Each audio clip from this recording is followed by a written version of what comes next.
दोस्तों हम सभी जानते हैं कि आंवला जो है विटामिन सी का बहुत बहुत बड़ा रिसोर्स है ना? लेकिन आज की डेट पे लोगों के घर में आंवला कैप्सूल होगा लेकिन प्राकृतिक आंवला नहीं है। यस या नो? और आंवला जो रहता है दोस्तों ये हमारी आँखों के लिए बहुत इम्पोर्टेंट होता है, हमारी आई साइट को ये ठीक करता है ना? हमारी त्वचा में जो यूवी रेज़ होती है, यूवी रेज़ को भी ये बचाने में हमारी मदद करता है। साथ में हमारा इम्यूनिटी सिस्टम है ना? अगर कहीं न कहीं अगर आपको पता है कि हमारा जो बॉडी है सेल टिश्यू ऑर्गन सिस्टम से बना हुआ है, तो पूरे सिस्टम को अगर सही तरीके से काम करवाना है, तो ये विटामिन सी के द्वारा ही होता है। और सबको पता है कि इस आंवला कैप्सूल में कहीं न कहीं फाइबर भी होता है ना? कभी-कभी आपने सोचा आपने देखा है कि खाना खाने के बाद में आंवला खाना चाहिए, है ना? कई लोग खाते भी हैं। तो कहीं न कहीं इसमें फाइबर का एक अच्छा स्रोत होता है दोस्तों जो आपके शरीर से जो मल त्याग जो रहता है, उसको निकालने में मदद करता है और कोलेस्ट्रॉल के स्तर को ये मेंटेन करके रखता है। बढ़ते हैं नेक्स्ट। अब दोस्तों आंवला जो है इसको कैसे लेना है या 1 महीने तक अगर आप खाते हो तो क्या होता है ना? अब आंवला जो होता है दोस्तों उसमें विटामिन सी होता है और कोलेजन को बढ़ाने में मदद करता है, जिससे आपकी त्वचा भी की लोच बढ़ती है ना? आपकी उम्र जो रहती है धीरे-धीरे बढ़ती है इसमें, है ना? उम्र को बढ़ने के लक्षणों को भी कम करता है, जिससे आपकी स्किन जो रहती है चमकदार और मजबूत भी रहती है ना? आंवला जो रहता है दोस्तों पेट को फूलने की जो प्रॉब्लम अगर किसी को होती है, खाना खाने के बाद में देखना दोस्तों कभी-कभी क्या होता है हम ज़्यादा खाना खा लेते हैं तो ब्लोटिंग की प्रॉब्लम हो जाती है। हमारे शरीर में एसिड बढ़ जाता है, खाना ज़्यादा हो जाता है, जिसकी वजह से क्या होता है कि हमारा पेट जो रहता है फूला-फूला लगता है ना? और आपको पता है कि खाना खाने के बाद में आंवला खाना चाहिए। अब आंवला खाना चाहिए दोस्तों ये क्यों? ठीक है? क्यों? क्योंकि इसकी अलग-अलग एक लिमिटेशन होती है दोस्तों, अलग-अलग लोगों पर अलग-अलग तरीके से आंवला काम करता है ना? आंवला जो रहेगा हर किसी पर वैसा उस लेवल पर काम नहीं करता, लेकिन हमारी जो बॉडी टाइप जो होती है उस पर काम करता है। फॉर एग्ज़ाम्पल अगर हम 2 हफ्ते तक अगर आंवला खाते हैं, तो हमारे पाचन में सुधार होता है। हमको गैस और एसिडिटी की प्रॉब्लम कम होती है, त्वचा में चमक बढ़ती है और ताज़गी महसूस होती है। यानी अगर कोई पर्सन अगर आंवला को 2 हफ्ते तक खा रहा है सुबह शाम खाना खाने के बाद में, तो उसको गैस्ट्रिक नहीं होगी, कब्ज़ियत उसको नहीं होगी। वही बात करते हैं दोस्तों 3 से 4 हफ्ता। अगर हम तकरीबन 1 महीने तक कंटिन्यू सुबह-शाम हम आंवला का सेवन अगर करें, तो उसमें बालों की गुणवत्ता में सुधार होता है, रूसी में कमी होती है और हमारा इम्यूनिटी सिस्टम जो रहता है, उसमें क्या होती है वृद्धि देखने को मिलती है। और एक बहुत अच्छी टेस्टिमोनी है दोस्तों मैं बताना चाहता हूँ हमारे परिवार में ही हमारे जिया जी जो है उनको थोड़ा हेयर फॉल का प्रॉब्लम चल रहा था। वो दुनिया भर के तेल लगा रहे थे, है ना? लेकिन क्या हुआ एक्सटर्नल तो दे रहे थे, जब उनको मैंने बताया कि आप आंवला भी खाइए, है ना? तो उन्होंने जब अपना आँवला खाना स्टार्ट करा दोस्तों तो 1 महीने के बाद में उनको रिज़ल्ट मिला, 1 महीने के बाद में। उन्होंने बोला कि उनके बाल झड़ना बंद हो गए, है ना? जब तक कोई प्रोडक्ट हम इस्तेमाल नहीं करेंगे तो हम उसके बारे में दोस्तों सही तरीके से बता नहीं सकते। और आपको बताता हूँ कि जब मैं बस इस इंडस्ट्री में आया था तो मुझे भी गैस्ट्रिक एसिडिटी की बहुत प्रॉब्लम थी। यानी गैस्ट्रिक भी होती थी दोस्तों और एसिडिटी भी होती थी। और मेरे रूम में हमेशा इनो रहता था, O2 रहता था, जितने भी पेट से संबंधित जो मेडिसिन वगैरह होती है, 8-9 साल पहले, वो मैं हमेशा खाता रहता था। है ना? जब मुझे पता चला कि एलोवेरा भी बहुत शानदार प्रोडक्ट होता है और आंवला भी बहुत अच्छा प्रोडक्ट होता है, तो दोस्तों मैंने इसे लेना स्टार्ट करा। गैस्ट्रिक में मुझे क्या खाना था? अ, एलोवेरा, जहाँ पर मुझे ज़्यादा अगर कब्ज़ियत होती थी, वहीं न कहीं मैं आंवला का इस्तेमाल करता था।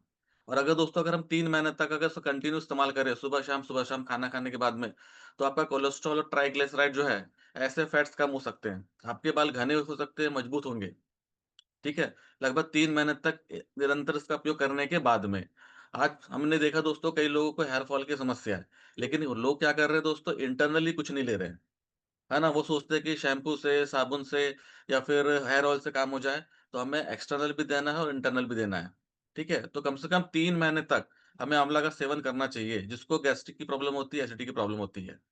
ठीक है दोस्तों, अब बात होती है कुछ मेन पॉइंट्स होते हैं दोस्तों थोड़ा-सा पेशेंस रखना पड़ता है। लोगों का ये मानना है कि अगर उनके हेयर फॉल हो रहे हैं, तो बहुत जल्दी ठीक हो जाए। जबकि ऐसा नहीं है, हम सभी जानते हैं कि आंवला जो है एक प्राकृतिक उपचार है ये, इसे पूरा करने में थोड़ा समय लगता है। ठीक है? कंसिस्टेंसी होना बहुत तो इम्पोर्टेंट है दोस्तों। सबसे अच्छे परिणाम के लिए हमें रोज़ाना आंवले का सेवन करना चाहिए, है ना? हम बात करते हैं बॉडी टाइप, तो आपकी वर्तमान सेहत और शरीर की ज़रूरत के हिसाब से ही इसके रिज़ल्ट आने में समय लग सकता है। 1 मिनट, इसको ले जाओ, हाँ? इससे ज़रूरत नहीं है अभी आँवला की। ये बोल रही है कि मुझे आँवला चाहिए। इसको ले जाओ 2 मिनट के लिए। तो बॉडी टाइप के हिसाब से भी दोस्तों हमें आँवला लेना चाहिए क्योंकि सेहत और शरीर के लिए बहुत इम्पोर्टेंट होता है। अब किसे नहीं खाना चाहिए?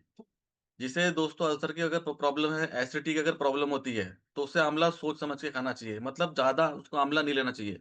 क्योंकि हमें पता है कि हम आँवला खाते हैं पाचन के लिए। यस या नो? तो जब हम खाना खाते हैं दोस्तों, तो हमारा जो शरीर जो है, पेट जो है वो वापस HCl जो रहता है हमारा, हाइड्रोक्लोरिक एसिड, वो खुद मतलब HCl बनाता है। हमारा शरीर जो रहता है दोस्तों खुद अम्ल बनाता है, खाने को पचाने के लिए। और आंवला की क्या होती है प्रॉपर्टी जो रहती है, अम्लीय होती है ना? तो बहुत ज़रूरत से ज़्यादा अगर आंवला अगर खाते हैं, तो देखना पेट में जलन भी होती है और एसिड जो रहता है ये रिफ्लेक्शन हो जाता है और पेट में दर्द भी बढ़ सकता है। किडनी स्टोन के जो मरीज हैं, उन्हें भी आंवला जो है थोड़ा सोच मतलब थोड़ा-सा पढ़ के या किसी की सलाह पर खाना चाहिए, क्योंकि आंवले में दोस्तों विटामिन सी होता है, ऑक्सलेट होता है। ऑक्सलेट जो होते हैं वही प्रकार के पेड़-पौधों में पाए जाने वाले यौगिक होते हैं दोस्तों, जो ऑक्सलेट में कन्वर्ट होते हैं और किडनी स्टोन का खतरा बढ़ा सकते हैं। ठीक है? लो ब्लड शुगर की अगर अपन बात करते हैं दोस्तों, तो हाइपोग्लाइसेमिया जिसको होता है, तो आंवला जो रहता है दोस्तों ब्लड शुगर को कम करने में मदद करता है। इसलिए उन लोगों को आंवला नहीं लेना चाहिए जिनकी शुगर लेवल हमेशा कम होती है ना? जिनकी शुगर लेवल कम होती है तो उन्हें डॉक्टर की सलाह पर या उसको अच्छे से पढ़ के आंवला का इस्तेमाल करना चाहिए। ज़्यादा आंवला आपको इस्तेमाल भी नहीं करना चाहिए। थायराइड के मरीज़, अब इसमें दोस्तों आयोडीन भी होता है, तो आयोडीन जो रहता है थायराइड की समस्या को बढ़ा सकता है। ऐसे पर्सन लोग फ्रेंड्स जो खून पतला करने की आज भी अगर मेडिसिन ले रहे हैं, है ना? आंवला खून पतला करने के भी काम आता है, इसमें ब्लीडिंग का खतरा बढ़ सकता है। जैसे आपको पता है कि लोग कहीं न कहीं हार्ट के जो पेशेंट होते हैं, वो इकोस्प्रिन वगैरह लेते हैं। वो इकोस्प्रिन जो रहता है दोस्तों, खून को पतला करने में भी मदद करती है। तो वहाँ पर जो रहता है, हमें आंवला का सोच समझ के इस्तेमाल करना चाहिए। और बात करते हैं दोस्तों सर्जरी। सर्जरी कराने वाले सर्जरी से पहले या बाद में इसका सेवन ब्लीडिंग का खतरा बढ़ा सकता है। तो डॉक्टरी सलाह पर अगर आप कुछ ले रहे हैं, ठीक है? अपने मन से आपको नहीं लेना है। जो हमारे न्यूट्रिशंस जो होते हैं, एक्सपर्ट जो होते हैं, उनकी सलाह पर ही आपको आंवला इस्तेमाल करना चाहिए, क्योंकि आंवला जो रहता है एसिडिक फॉर्म में भी होता है ये। एलर्जी वाले, अब यहाँ पर दोस्तों ये होता है कि कई लोग को एलर्जी होती है ना? विटामिन सी से एलर्जी हो जाती है, खट्टे पदार्थों से एलर्जी हो जाती है, तो उन्हें थोड़ा-सा डॉक्टरी सलाह पर का इस्तेमाल करना चाहिए, ठीक है? अब दोस्तों ये आंवला जो रहता है वो किन-किन बीमारियों पर, समस्याओं पर काम कर सकता है, इसे समझना बहुत ज़रूरी है। ऐसे लोग 4 साल से लेकर 80 साल तक के लोग जिनका इम्यूनिटी सिस्टम वीक है, उन्हें आंवला लेना चाहिए और जिनको बहुत जल्दी क्या होता है संक्रमण हो जाता है। ठीक है? सर्दी, खाँसी, बुखार। अभी हमने देखा कि जो भी ठंड का समय गया दोस्तों, कई लोगों को सर्दी, खाँसी, बुखार भी हुए हैं। तो उन्हें विटामिन सी जो रहता है, उन्हें भरपूर मात्रा में लेना चाहिए। ठीक है? अब पाचन तंत्र, अब यहाँ पर दोस्तों बात ये आती है कि कब्ज़, गैस, एसिडिटी, पेट फूलना जैसी समस्याओं में राहत देता है और पाचन को दुरुस्त करता है। अब यहाँ पर दोस्तों एक थोड़ा-सा विरोधाभास ये भी है कि जिसको बहुत ज़्यादा गैस्ट्रिक एसिडिटी होती है ना? तो उसको यहाँ पर लेना चाहिए एलोवेरा। है ना? खाना खाने के बाद में विटामिन सी ले सकते हैं, अगर आपका खाना पचने में समय लेता है, तो आप विटामिन सी का इस्तेमाल कर सकते हैं, लेकिन आपको गैस्ट्रिक एसिडिटी अगर ज़्यादा होती है, ठीक है? तो आपको क्या लेना चाहिए? एलोवेरा लेना चाहिए। आँखों की रोशनी को बढ़ाने में बहुत मदद करता है दोस्तों और हमारी आँखों को स्वस्थ रखता है। बाल और स्किन के लिए बालों को मजबूत बनाता है और बालों को झड़ने से भी रोकता है और त्वचा में निखार भी लाता है। ठीक है, डायबिटीज़, ठीक है, मधुमेह ब्लड शुगर लेवल को नियंत्रित करने में मदद करता है, लेकिन एक पॉइंट ये ज़रूर यूज़ करना है कि भैया लो ब्लड शुगर वालों को सोच समझ के आंवला लेना चाहिए। साथ में कोलेस्ट्रॉल को कम करने में मदद करता है, ठीक है, खून को साफ करने में मदद करता है। हम तो सभी को पता है दोस्तों, हम लोग एक हमारे पास में विटामिन सी का सबल्यूनल स्प्रे आता है, हम लोग बीटा-टिन से उसका डेमोंस्ट्रेशन करते हैं, ठीक है? तो विटामिन सी का क्या कर रहा है? विटामिन सी आपके खून को साफ कर रहा है, विटामिन सी आपके शरीर को से संक्रमण को हटा रहा है, विटामिन सी आपकी इम्यूनिटी को मजबूत कर रहा है। तो कहीं न कहीं आप सबल्यूनल स्प्रे का भी इस्तेमाल कर सकते हो, विटामिन सी के तौर पर या आंवला का भी इस्तेमाल कर सकते हो और इसका इस्तेमाल आपको पता है दोस्तों खाना खाने के बाद में सुबह-शाम ही आपको लेना है।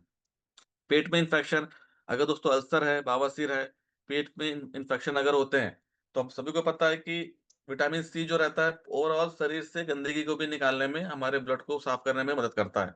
तो कुछ ऐसी चीज़ें होती हैं दोस्तों कि हमें इनका सोच समझ कर इस्तेमाल करना चाहिए, क्योंकि विटामिन सी हमारे लिए बहुत ज़रूरी है। विटामिन सी के फ़ायदे भी हो सकते हैं, नुकसान भी हो सकते हैं। ठीक है? तो जिनको खाना खाना पचाने में अगर मदद करनी है, तो खाने को पचाने में मदद करता है ये और आपके पाचन सिस्टम को क्या करता है, स्ट्रॉन्ग करके रखता है। ठीक है? तो यहाँ पर हमें दोस्तों इतना ही सोच समझ के काम करना है कि विटामिन सी जो रहता है